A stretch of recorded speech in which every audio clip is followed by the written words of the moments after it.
¿Qué diagnóstico puede hacer del tema del agua que está a flor de piel de la ciudadanía uruguaya? Bien, correcto, muy buena la pregunta. Primero, dar algunos elementos para que la gente pueda valorar a quién se le hace la pregunta. Muchos estarán diciendo, ¿y por qué el doctor Sayed tiene algún tipo de legitimidad o autoridad moral o política para hablar de este tema? Bueno, muy sencillo, porque Ujú. en el 2014 fuimos el único uruguayo que denunció penalmente al directorio de OCE y al presidente de la República por tratarse de un servicio descentralizado, cuyo jefe máximo es el presidente de la República, por imperio del artículo 197 y 198 de la Constitución de la República, por un tratamiento absolutamente doloso, no negligente, no culposo, sino doloso del río Santa Lucía, concretamente del cauce del río Santa Lucía. ¿Por qué? Porque en el proceso de potabilización que se realiza en la planta de aguas corrientes construida en 1874, la decantación del agua bruta para llegar al agua potable, al producto que entrega este servicio descentralizado, Obras Sanitarias del Estado, se genera lodos que son tratados químicamente, o sea, lodos tóxicos. Ujú. Y aunque parezca mentira, la OCE tira esos lodos tóxicos, vierte esos lodos tóxicos hacia el cauce del propio río Santa Lucía, aguas abajo, aguas hacia la desembocadura del río de la Plata. Pero ¿qué pasa? Cuando hay periodo de sequía y el cauce proveniente de la fuente de los humedales del Santa Lucía que están en el Cerro Arequita del departamento de La Valleja, tienen poco flujo de agua bruta, se extrae bombas mediante agua precisamente del cauce del río Santa Lucía aguas abajo, donde se virtió el lodo. Es una conducta autodestructiva de la OCE y que se viene dando hace décadas. Entonces nosotros hicimos la correspondiente denuncia penal que fue inmediatamente archivada. Y hoy estamos pagando las consecuencias de esa suerte de complicidad del sistema judicial con el sistema político. Es cierto, hay sequía, pero hay sequía para determinados sectores de la población. Montevideo y área metropolitana, que es abastecida con el río Santa Lucía, está padeciendo esa sequía. ¿Pero por qué? Porque desde 1874 a la fecha está prevista la necesidad de una fuente alternativa para surtir de agua a la zona metropolitana, que acumula más de la mitad de la población del Uruguay. ¿Cuál es esa fuente alternativa? Es un río interior importante, caudaloso, que divide al país en dos sectores geográficos claramente diferenciados, que es el Río Negro. Ujú. Pero ¿qué pasa? Desde 1874 está prevista esa obra. Nunca se realizó por negligencia de la casta política. Pero en el 2017, un contrato nulo, ruinoso, con apariencia delictiva, como es el contrato ROU-UPM, tiene cláusulas por las cuales el río tiene que tener determinada cota para alimentar a la pastera de UPM ubicada en Pueblo Centenario. Entonces, eh, resulta fácticamente inviable que esa obra, con esta situación contractual que generó el doctor Tabaré Vázquez, eh, determinando que Toma, Roballo y García, tres funcionarios de la presidencia, firmaran ese contrato, nos impide hoy tener entonces acceso a ese río, a ese reservorio de agua dulce, que paradójicamente en esta situación de sequía que vive en Montevideo y zona metropolitana, le entrega en forma casi gratuita a la corporación finlandesa del banquero Bohor Walros 136 millones de litros de agua bruta, agua dulce, a esa pastera, para que esa pastera los utilice, contamine y los vierta en el río Uruguay. Entonces, ¿qué tenemos en la situación del agua? Tenemos un fenómeno climatológico, pero también tenemos un fenómeno de ineptitud y hasta si se quiere actividad dolosa por parte de la casta política del país. Dado este panorama, esta descripción que es muy concreta, estremecedora, ¿cuál es el proceso que podemos nosotros adoptar desde el punto de vista, por ejemplo, jurídico? Que creo que desde tu parte ha habido es decir, una solicitud de amparo, concretamente, ahí en el edificio judicial de la calle San José, cerca de la Suprema Corte de Justicia. ¿Podemos Sí, explicar este tema?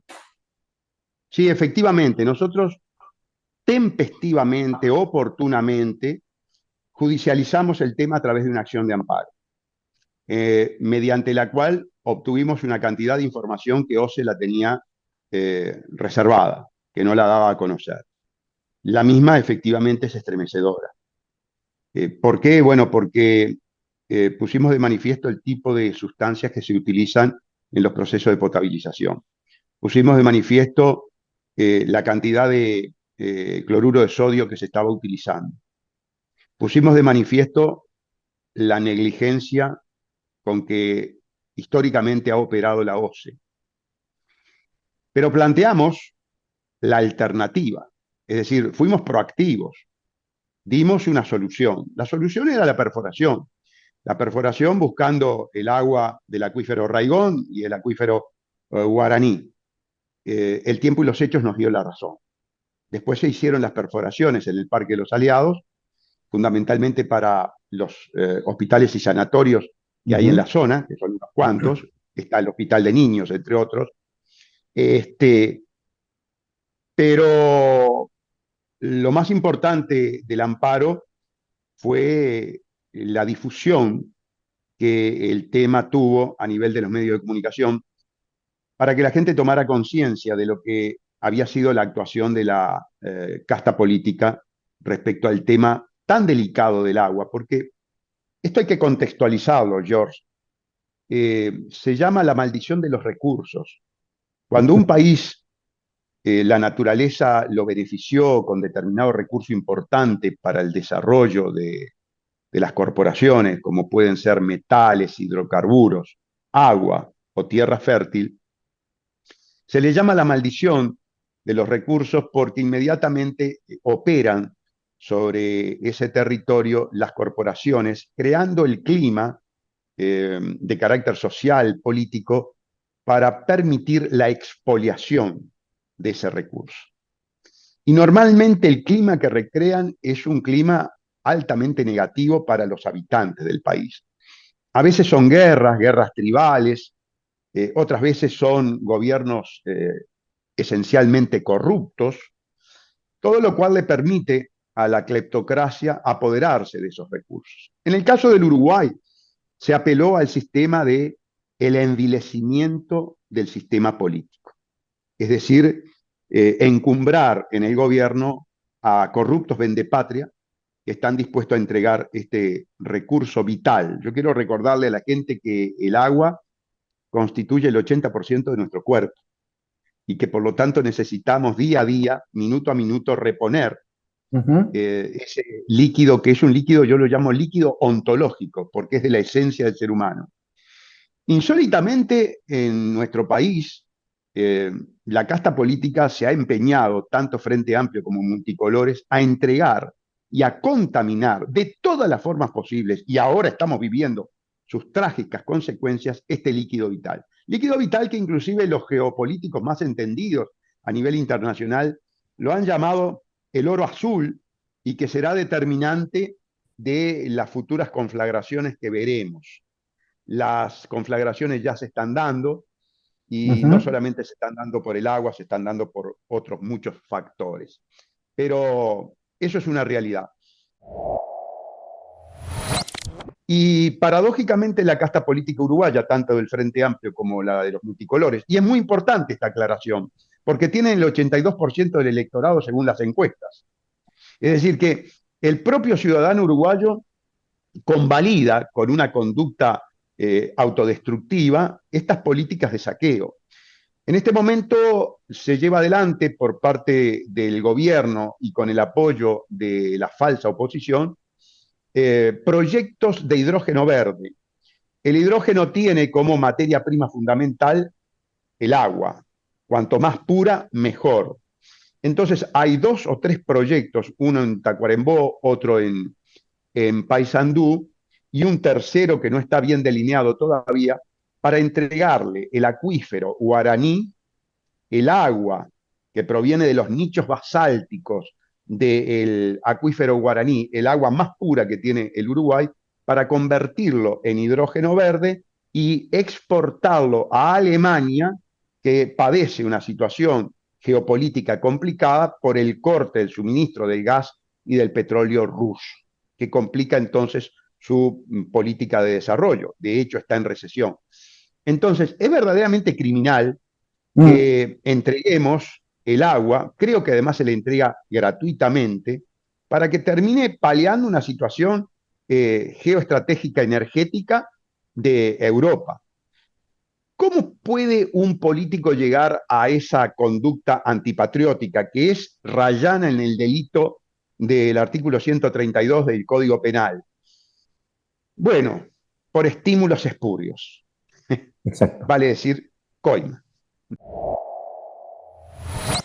Hay un tema que el ciudadano común puede plantearse en el conjunto y en el contexto de la ignorancia jurídica, pero creo que es válida la preocupación y la pregunta. La pregunta que quizás se escucha en las calles es: perfecto, este es el panorama, hay una acción de amparo, hay una propuesta jurídica, hay una criminalidad intencional de la casta política, del aparato judicial. Entonces, pero yo veo que hay empresas multinacionales, por ejemplo la Salus, para dar un nombre, ejemplo, que tiene agua potable porque tiene su propia, seguramente su propia fuente de agua. Entonces, pensándolo bien, ¿puede darse, puede el Estado, está habilitado el Estado y está habilitada la ciudadanía a reclamar una expropiación para que de esas fuentes de agua se pueda surtir a la población del interior y de la capital? Bueno, a ver, desde el punto de vista constitucional, Ujú. están los mecanismos constitucionales para mitigar, paliar o enfrentar situaciones de conmoción interna. Es el instituto previsto en el artículo 168, numeral 17 de la Constitución de la República, medidas prontas de seguridad. Ujú. Ante una situación de conmoción interna, como podría ser el no tener agua para la población, decretadas las medidas prontas de seguridad, podría irse a un proceso excepcional que también afecta un valor, un derecho protegido por la Constitución de la República, que es la propiedad privada, y plantearse la expropiación de esas fuentes de agua. Ahora, pregunto, ¿qué necesidad tendría el Poder Ejecutivo de ir a un proceso de expropiación cuando en realidad tiene mecanismos para acceder al agua del acuífero guaraní, del acuífero Raigón, o eventualmente, por lo previsto en la cláusula 7.2.a del contrato ROU-UPM, suspender el contrato y acceder al agua del Río Negro? Con esto te estoy dando que Ujú. la contestación de que tiene mecanismos mucho menos traumáticos para paliar la situación que ir a la expropiación. Y tú dirás, ¿por qué tantos pruritos del doctor Salle para llegar a un proceso expropiatorio? Bueno, Ujú. a ver, convengamos que estamos en un contexto internacional donde impera el sistema de la cleptocorporatocracia, es decir, el poder de las corporaciones ladronas. En esa inserción internacional, el gobierno, que teniendo mecanismos alternativos para paliar una situación, apele, recurra al proceso expropiatorio de propiedades privadas de las corporaciones, se expone primero a los procesos arbitrales ante los organismos de arbitraje internacional, que son claramente sesgados en favor de las corporaciones. Segundo, a las medidas punitivas, las medidas vindicativas de las corporaciones. Tú sabes que el sistema cleptocorporatocrático se caracteriza por ser un sistema piramidal, por el cual todas estas corporaciones, en última instancia, llegan a que sus dueños son un conjunto de cleptócratas que tienen el oligopolio en todas las materias, en todas las áreas sensibles de la vida, de la existencia del ser humano. Farmacéuticas, alimento, agua, Transporte, transporte. transporte, medios de comunicación. Por lo tanto, perdón, sistema financiero, agencias descalificadoras de riesgo, son un pulpo que tiene además un, un cerebro unificado, un único cerebro, que permite entonces acciones de carácter panópticas, es decir, abarcando todas las áreas de la vida de un país. Entonces, la respuesta es, poder puede. Ahora, las consecuencias son insondables y todas altamente negativas para el país. Exacto. Creo que antes de tocar a estas corporaciones, hay un contrato, el contrato ROU-UPM, que tiene una cláusula específica, 7.2.a, que permite su suspensión y acceder a ese reservorio de agua dulce. Los medios de información están dando los adecuados datos de todo este panorama o hacen parte, desgraciadamente, la gran prensa de la acción de desviar, desvirtuar la realidad. Quizás también funcional a los movimientos sindicalistas que de alguna manera quizás también son funcionales al aparato estatal, OCE incluida como protagonista central. ¿Puede ser así? Bueno, la respuesta te va a parecer un poco petulante, Ujú. pero la prueba de que los medios de comunicación eh, están sesgados y están ocultando información en favor de la cleptocracia y de sus esbirros, la putrefacta casta política, es el hecho de que los grandes medios tienen vedada la presencia de quien está hablando, el doctor Gustavo Sáenz. No obstante, la trayectoria de lucha por el agua, la campaña electoral del 2019 fui el único que propuse Me suspender consta.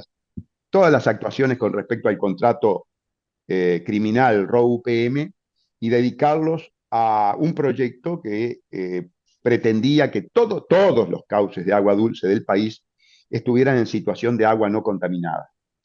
Y al tener todos los cauces de agua dulce no contaminados, nosotros tendríamos posibilidad de acceder al Pantanoso, al Carrasco y al Miguelete, que son tres arroyos urbanos que perfectamente, si no estuvieran totalmente contaminados, podrían ser fuente alternativa de agua. Ni que hablar toda la red de ríos y arroyos que tiene el Uruguay, que están en un proceso de vulneración, de ataque muy importante. ¿Por qué? Porque Uruguay tiene 17.600.000 hectáreas de territorio. De esas 17.600.000 tenemos 6 millones extranjerizadas a sociedades que pueden ser fondos de pensiones privados, fondos soberanos, distintas sociedades, pueden ser sociedades fantasmas perfectamente en manos del narcotráfico, lo cual es muy común. 3.600.000 están en manos de sociedades de UPM, sociedades de paja de UPM, y por lo tanto tenemos un proceso de forestación del país que si bien es incipiente y va en 1.200.000, a 50 años se piensa en 6 millones de hectáreas forestadas. Un eucaliptus consume 60 litros de agua por día. Cada hectárea tiene aproximadamente 1000 eucaliptus. Y nosotros vamos a tener entonces en el futuro 6 millones de hectáreas forestadas. Empezás a hacer las cuentas del consumo del agua por parte del proyecto narcoforestal, es un proyecto narcoforestal, y te das cuenta que vamos camino a un proceso de desertificación del Uruguay, ¿vale? Es decir, un proceso en que el Uruguay se va a convertir en un desierto, no va a tener agua. ¿Por qué? Porque las napas van a ser absolutamente desecadas por el consumo del eucalipto. El A ver, autoextractivismo en nuestro país realmente es voraz y se está concretando de una manera sutil con el apoyo político, el apoyo del sistema judicial, el apoyo de los medios de prensa y toda la gran corporación de la cual tú has hecho una expresión, un resumen muy claro. Es criminal verdaderamente, en todo el sentido de la palabra, si realmente procesamos cada una de tus palabras. efectivamente, yo hablaría lisa y llanamente de una mafia. Uruguay es rehén, en buena medida, de dos asociaciones criminales. La Asociación Criminal Frente Amplio y la Asociación Criminal Multicolor. El que está escuchando esta audición podría pensar que nosotros exageramos, pero nosotros tenemos la prueba, y tenemos una prueba que en materia penal es muy importante. Si bien es cierto, no es concluyente, es muy importante, que se llama confesión. Nosotros escuchamos cuando Raúl Sendic fue destituido de vicepresidente de la República por su afer con el título trucho, falso, que nosotros denunciamos, por sus actuaciones en ANCAP, que nosotros denunciamos, y cuando efectivamente se produjo eh, su ofrenda como chivo expiatorio para salvar al resto de la corrupción del Frente Amplio, el, el propio Sendic nos dijo personalmente, y lo dijo a través de los medios de comunicación, que si él hablaba iban todos presos. Es decir, ahí tenemos una confesión de corrupción institucional. Luego, cuando Manini Ríos sufrió la destitución de su cónyuge hace unos días por hechos con apariencia delictiva por parte de la ministra Irene Moreira, también en los medios de comunicación dijo que si él hablara de toda la corrupción del gobierno, muchos iban presos. Otra confesión de un integrante de la coalición de gobierno. Tenemos entonces la confesión de la coalición, tenemos la confesión del Frente Amplio. Eso nos fundamenta racionalmente para hablar de que el Uruguay es rehén de una suerte de mecanismo de tenazas que lo presionan, condicionan por el lado izquierdo y lo condicionan por el lado derecho. Aun cuando esa calificación de izquierda y derecha se encuentra absolutamente perimida en este momento y ya no tiene contenido ninguno.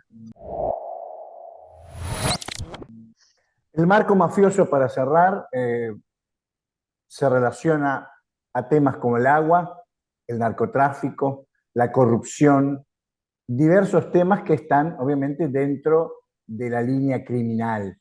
Es un panorama nefasto para nuestro país, observándolo desde el punto de vista institucional, porque hay una institucionalidad contaminada a grado máximo. ¿Puede ser? Bueno, George, estamos viviendo el paroxismo de la criminalidad institucional. Nosotros tenemos al ministro del Interior, que por imperio de lo dispuesto en el artículo 168, numeral primero de la Constitución, es el encargado de la seguridad interna del país, investigado por un servicio descentralizado cuyo jefe es el presidente de la República, que se llama Fiscalía General, que en virtud de un golpe de Estado técnico dado por el doctor Tabaré Vázquez con el apoyo de toda la casta política, le confiscó la potestad constitucional establecida en el artículo 15 y 16 de la Constitución para que sea el Poder Judicial que investigue los hechos con apariencia delictiva.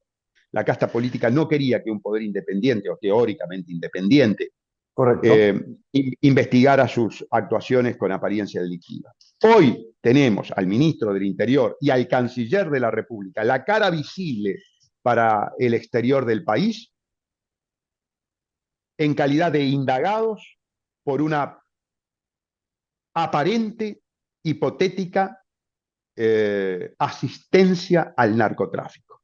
Ujú, A ver, esto es una situación escandalosa, bochornosa, sobre todo en el contexto de una consideración internacional que muchas veces nos llama, nos califica de polo logístico de la exportación de drogas de América del Sur para el norte.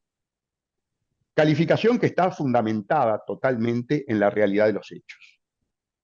Entonces, hoy el Uruguay es un polo logístico de exportación de droga y el modelo económico es el modelo narcoforestal, que es un modelo de destrucción del país, es una destrucción axiológica, moral, ética, social, política, eh, al punto tal de que podemos hablar de una suerte de pacto entre Cocaína Sociedad Anónima, que tú sabes que es la gran corporación ujú. internacional que sustenta con dinero en efectivo al sistema financiero internacional, que es otra gran corporación mafiosa. Así está organizado el mundo. Y por eso nosotros hablamos de cleptocorporatocracia. Todos sabemos, por ejemplo, que quien tiene la potestad de generar, de fabricar los papeles pintados que dominan el 65 al 68% de las transacciones internacionales, que es el dólar, sin respaldo de metálico alguno, con el respaldo de los misiles de Estados Unidos, es la Reserva Federal, que fue creada conspirativamente en 1913.